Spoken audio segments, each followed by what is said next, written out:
Hi everyone, welcome to History Doodles. Today we're going to be talking about one of the most famous political paintings that has ever been made and the events surrounding it. So without further ado, let's get into it. This is the Death of Marat, painted by Jacques-Louis David, and it's a defining image of the French Revolution. It's showing the assassination of the journalist and revolutionary Jean-Paul Marat, who was stabbed to death in his bathtub by a woman named Charlotte Corday. We're going to get more into why she did it, and by the end of this episode, you might be on her side. But a little bit more about the painting first. One of the things that stands out to me is the way that the dying Marat is slumped over, lifeless yet graceful, in a martyrish way, almost a Christ-like fashion. David took a lot of inspiration from the Italian painter Caravaggio, and his piece, The Entombment of Christ, has some clear connection to this one. The painting was made right after Marat's assassination, as a way for David to remember the life of his friend and to rally support for their political faction, the Montagnards. Their time in power would be a short and bloody one, so this painting lived in obscurity for most of David's life, being stored at the home of a pupil while David was in exile. It would only be recognized decades later for its greatness.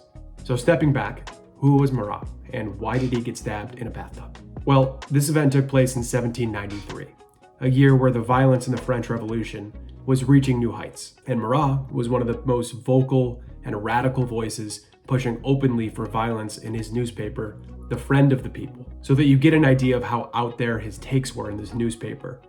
He was criticized for his support of the September massacres, which had happened the year before, where across several prisons in Paris, violent mobs killed over 1,000 men and women that were nobles, priests, and suspected counter-revolutionaries, who were all killed in cold blood.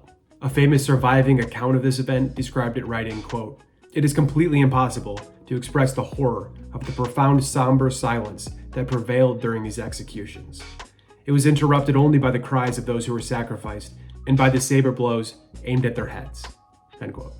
Marat was not actively involved in this massacre, but his rhetoric before the event was kind of calling for this sort of thing, and he justified it afterwards, saying it was a necessary evil.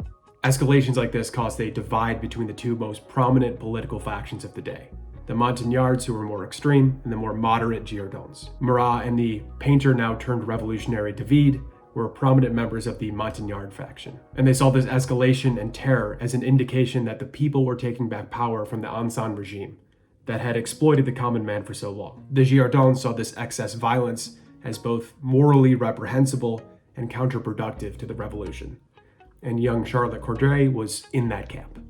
This was a 24-year-old Norman woman who decided to take action. So on July 13th, 1793, Charlotte Corday shows up at Marat's apartment, and she gets inside by saying that she had information on a secret plot. And once inside, she found Marat in his bathtub, writing for his newspaper. And he frequently did this, spending time in his bathtub to get relief from a painful skin condition that he suffered from. And when she finds him, she whips out a kitchen knife and stabs him around the chest. And then she just sat there and waited to be arrested. She knew that she would be sent to the guillotine for this act. And she said to her captors, quote, "I have killed one man to save 100,000, end quote. 4 days later, she was executed. She wanted to be a martyr for her cause. But ironically, she had created a martyr for the opposite cause, and a timeless one because of David's painting that we started this episode talking about. Rather than rallying the people to her ideology, the Montagnards seized more control over the government and then executed 28 prominent members of the Girondin faction just a few months later. Starting that September, France would go through what is known to history as the Reign of Terror, where across France, political enemies were purged and over 16,000 citizens would be sent to the guillotines over the course of 10 months, with thousands more dying in uprisings that had spread across the country. The bloodshed would only end in 1794, when Robespierre and the Montagnards would be overthrown and executed themselves. And the painter who had thrust himself into this political movement, David, was himself arrested and feared for his life.